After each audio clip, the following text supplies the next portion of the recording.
Hi అండి, నమస్తే. Welcome to star and home. ఇవాళ మన వీడియోలో కేవలం ఒక కప్పు సగ్గు బియ్యంతో అయితే పువ్వులు లాంటి వడియాల్ని ఎలా ప్రిపేర్ చేసుకోవాలో చాలా సింపుల్గా అయితే వీడియోలోకి వెళ్ళి అయితే చూసేద్దామండి. ఎండాకాలం అయితే వచ్చేసింది కదండి. వడియాలు చేసుకునే వాళ్ళైతే ఇలా ఒకసారి మార్కెట్ స్టైల్ వడియాలు అయితే ప్రిపేర్ చేసుకోండి. ఫస్ట్ టైం వీడియో చూసినట్లయితే వీడియోకి అయితే ఒక లైక్ అయితే ఇవ్వండి ఫ్రెండ్స్. ముందుగా అయితే ఇలా ఒక కప్పు లేదా ఒక గ్లాస్తో అయితే ఇలా లావు సగ్గు బియ్యాన్ని అయితే తీసుకొని ఒక కప్పు నీళ్ళతో అయితే ఒక 2-3 గంటల సేపు అయితే నానబెట్టుకోవాలండి. ఇలా నీళ్ళు మొత్తం ఈ సగ్గు బియ్యం అయితే అబ్జర్వ్ చేసుకొని ఇలా మంచిగా అయితే నానిపోతాయండి. ఇప్పుడు ఇలా నానిపోయిన సగ్గు బియ్యాన్ని ఒక మిక్సీ జార్లో వేసుకొని అయితే ఒక కప్పు నీళ్ళని తీసుకొని కొద్దిగా పోసుకుంటూ ఇలా మీకు వీలైనంత మెత్తగా అయితే మిక్సీ వేసుకోవాలి. ఇలా చూడండి, చక్కగా మిక్సీ వేసుకున్న ఈ మిశ్రమాన్ని, సగ్గుబియ్యం మిశ్రమాన్ని మరొక కప్పు నీళ్ళతో ఇలా చేసి మొత్తం అన్నీ కూడా మనం 2 కప్పులు అయితే ఇప్పుడు వాడామండి. టోటల్గా ఈ వడియాలు ప్రిపేర్ చేయడానికి మనం 3.5 కప్పుల నీళ్ళని అయితే తీసుకోవాలి. ఒక కప్పు సగ్గుబియ్యానికి వచ్చేసి నానబెట్టడానికి ఒక కప్పుని వచ్చేసాం. అలానే ఇలా పిండిని కలుపుకోవడానికి నేను ఇక్కడ 2.5 కప్పులను అయితే యూజ్ చేశాను. మొత్తం టోటల్గా 3.5 కప్పులను అయితే యూజ్ చేసామండి. ఈ సగ్గుబియ్యం మిశ్రమానికి వచ్చేసి వడియాల రెసిపీకి వచ్చేసి ఇలా చక్కగా నీళ్ళని వేసుకొని మంచిగా అయితే సగ్గుబియ్యాన్ని అయితే కలుపుకోవాలి. నేను ఇక్కడ 1/2 కప్పు నీళ్ళని అయితే వేస్తున్నానండి. ముందుగా అయితే 2 కప్పుల నీళ్ళని అయితే వేసాను కదండి. ఇలా చక్కగా మనం అంతా చక్కగా కలిసేటట్లుగా అయితే కలుపుకోవాలి.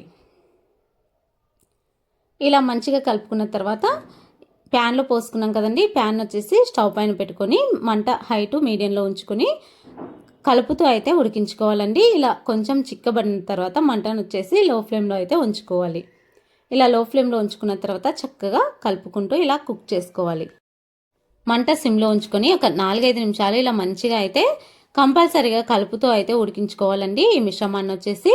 అలానే రుచికి సరిపడా ఉప్పు వేసుకోవాలి. మనం వడియాల రెసిపీస్కి వచ్చేసి చాలా తక్కువ ఉప్పు అయితే పడుతుందండి. ఇలా ఉప్పు వేసుకున్న తర్వాత మళ్ళీ అంతా కలిసేటట్లుగా అయితే కలుపుకోవాలి. ఎటు తిరిగి ఈ మిశ్రమం ఇలా చిక్కబడే వరకు అయితే కలుపుతూనే ఉడికించుకోవాలి. మంట మీడియం టు సిమ్లో ఉంచుకుంటూ అయితే కంపల్సరిగా ఇలా ఉడికించుకోవాలి. మనం ఒక ప్లేట్ తీసుకొని ఒక గరిటెతో ఇలా పోసినట్లయితే అప్పంలాగా అయితే రావాలండి.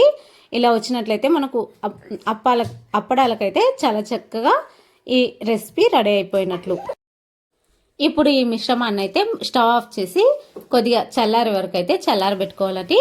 ఈ మిశ్రమం చూడడానికి లూజ్గా ఉన్న ఒక 2-3 నిమిషాలు చల్లారిందనుకోండి ఇలా చిక్కబడిపోతుందండి. కంపల్సరిగా ఆరే కొద్దీ చిక్కబడతా ఉంటుందండి.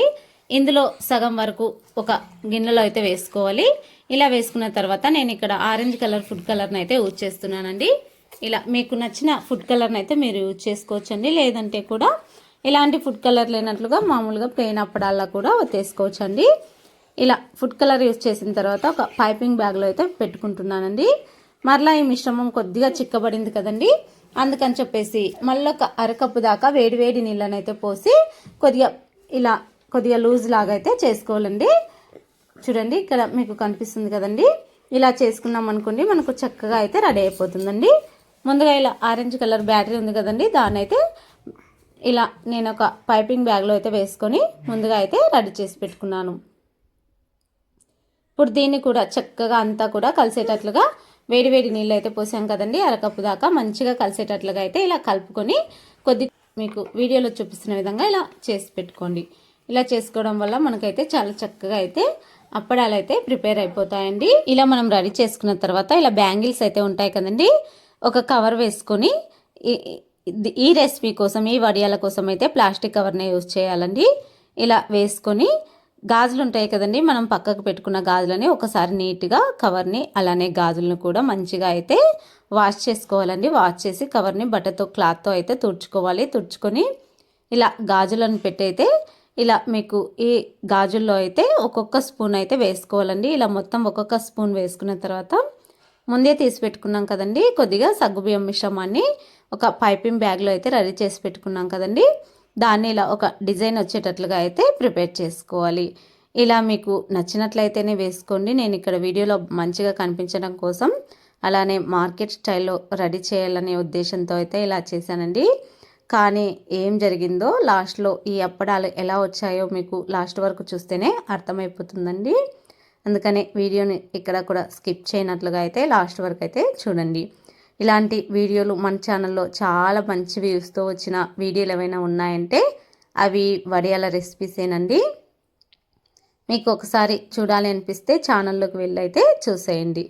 ఇలా మనం డిజైన్ లాగా అయితే చేసుకున్నట్లయితే ఎప్పుడూ ఒకేలాంటి వడియాలు కాకుండా ఇలా సగ్గుబియ్యంతో చేసుకుంటే చాలా టేస్టీగా ఉంటాయి. అందులో పువ్వుల్లాగా చాలా బాగుంటాయండి. చాలా క్రిస్పీగా కూడా ఉంటాయి, చాలా టేస్టీగా కూడా ఉంటాయి. నార్మల్గా బియ్యం పిండి వడియాలు ఎంత టేస్ట్తో ఉంటాయో అంతే టేస్ట్తో ఈ సగ్గుబియ్యం వడియాలు కూడా ఉంటాయండి. చాలా బాగా నచ్చుతాయండి, పిల్లలకైనా సరే పెద్దవాళ్ళకైనా సరే. తప్పకుండా మీరు కూడా ఇలా ఒకసారి సగ్గుబియ్యంతో వడియాలు చేసుకొని చూడండి. ఎప్పుడు ఒకేలాంటివి కాకుండా కొద్దిగా ఒక 1/2 kg లేదా ఒక 1/4 kg సగ్గుబియ్యంతో ఇలా చేసుకొని పెట్టుకోండి. సంవత్సరం అంతా కూడా మంచిగా డ్రై అయిపోయిన తర్వాత ఒక డబ్బాలో స్టోర్ చేసుకున్నట్లయితే మనకు సంవత్సరం అంతా కూడా నిల్వ ఉంటాయండి. ఇలా అన్నిట్లో కూడా మనము ఇలా డిజైన్ లాగా అయితే వేసుకోవాలి.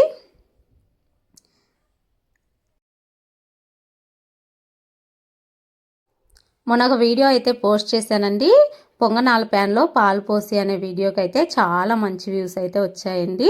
అందులో చాలామంది మంచిగా కామెంట్ చేశారండి. ఒకరు ఇద్దరు మాత్రమే పొంగనాల ప్యాన్లో పోసిన పాలు అయితే ఏం చేసావని అడిగారండి. పూర్తిగా వీడియో చూడకుండా కామెంట్ చేస్తే ఎలా అండి?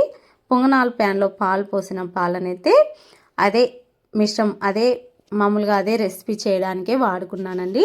అది క్లియర్గా కనిపిస్తుందండి వీడియోలో అయితే.